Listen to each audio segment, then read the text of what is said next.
श्री स्वामी समर्थ सगळ्यांना आजच्या व्लॉगमध्ये तुमचं मनापासून स्वागत आहे। तुमचा आजचा दिवस खरंच खूप शुभ जावो ही मी स्वामीचरणी प्रार्थना करते आणि आजच्या व्लॉगला सुरुवात करते।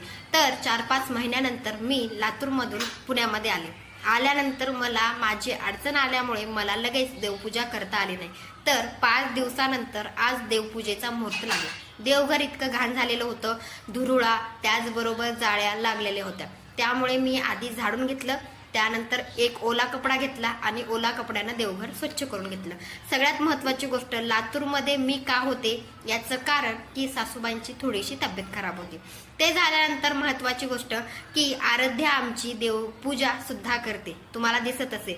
ती मध्ये मध्ये करायचा प्रयत्न करत होती, तिने सगळे देव देवघरामध्ये ठेवले आणि नंतर मग मी तिला साईडला ठेवलं आणि मग मी देवपूजा करायला घेतली। तर मला एका दीदीने सांगितले होतं की हळद आणि कापूर मिक्स करून जर देव व स्वच्छ केले तर देव खूप स्वच्छ निघतात। यामुळे मी सुद्धा ते प्रयत्न करत होते। मग हळद आणि कापूर एकत्र केला आणि एक एक देव स्वच्छ करण्याचा प्रयत्न केला। तर देव खरंच खूप छान निघले। जी घाण होती ती निघून गेली। आपण जसं हळदीचे लेपन करतो त्याच्यामध्ये फक्त आपल्याला थोडासा कापूर आणि हळदीचा वापर करून मी सगळे देव स्वच्छ करून घेतले।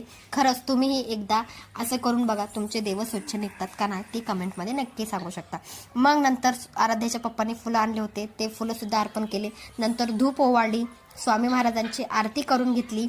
अशा पद्धतीने आजचा व्लॉग म्हणजेच आजच्या देवपूजेचा व्लॉग आहे।